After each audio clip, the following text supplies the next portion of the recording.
Hi there, this is Nick broadcasting on the Get Me Off Grid YouTube video blog. On this particular blog I'll be discussing ideas relating to self-sufficiency, and the plan is to raise money via the link which is in the box below to help me to basically go off grid and to fulfill basically my own personal ambition. And whilst I'm doing so, I'm going to be going through lots of ideas that's going to be able to help you, whether you're a homeowner, whether you're someone who lives in the flat or whatever, to be able to become much less reliant upon energy and a wide variety of other different things. Okay, so don't forget to subscribe. Remember, have a look at the link after you've watched this video and basically see whether you can provide some variety of donation, because that's what I'm doing here. I'm raising money so that I can basically fulfill the dream, get the land, get the self-built house put in place, and go completely and utterly self-sufficient, using this particular video blog as basically a rallying post and an opportunity for people to be able to look and see what kind of ideas people can actually put together to live in a climate like this, a northern European climate where the weather is not constant. Okay, I'm not in the Sunshine States of the United States of America. I'm in certain parts of England where the weather is very erratic and the temperatures can be erratic as well. But I think I've got a system sorted out, or in numerous systems. But first I'm going to give you an idea about food security. Now I'm going to show you something now. Just a little bag containing, well, it's about a palmful's worth of something. Okay, a palmful's worth of something. Now what that something is, and this is going to make you think, okay, it's 17 carrots. 17 full, quite large carrots. And what I've done with them is I've cleaned them, I've chopped them, topped and tailed them, and I've steam cooked them, and following that I've put them through a device called a dehydrator.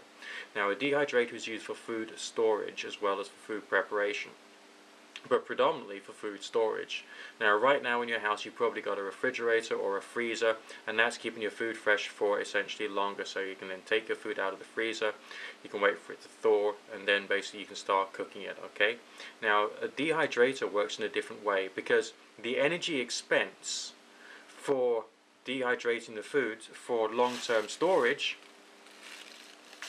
only occurs whilst the dehydration process is happening. Then afterwards you turn it off and there's no more power going out. It's unlike your refrigerator, which is perpetually using power. Okay, when the thermostat clicks, then essentially the motor goes, the freon goes around the system, and thus dragging the warmth out of the inside of the fridge and basically putting it into your kitchen area. Okay, it's a perpetual cash and energy expense. Okay, it's also taking up a lot of space, and you may even think to yourself when you're doing your weekly shopping, how am I going to fit everything in the refrigerator or in the freezer?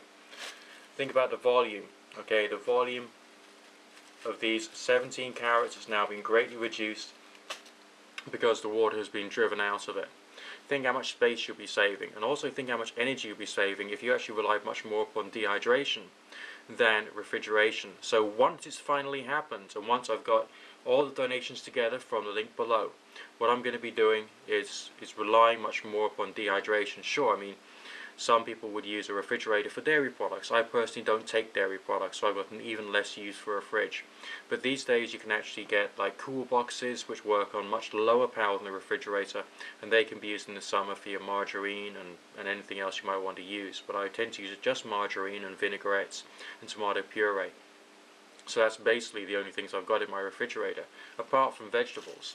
Now if I perpetually dehydrate and I start using mason jars with oxygen absorbers, then there would essentially be no need for the refrigerator at all, and that would reduce the quantity of power I'd be using, which means that I can use much more of the energy which comes from the solar and the wind power for other things.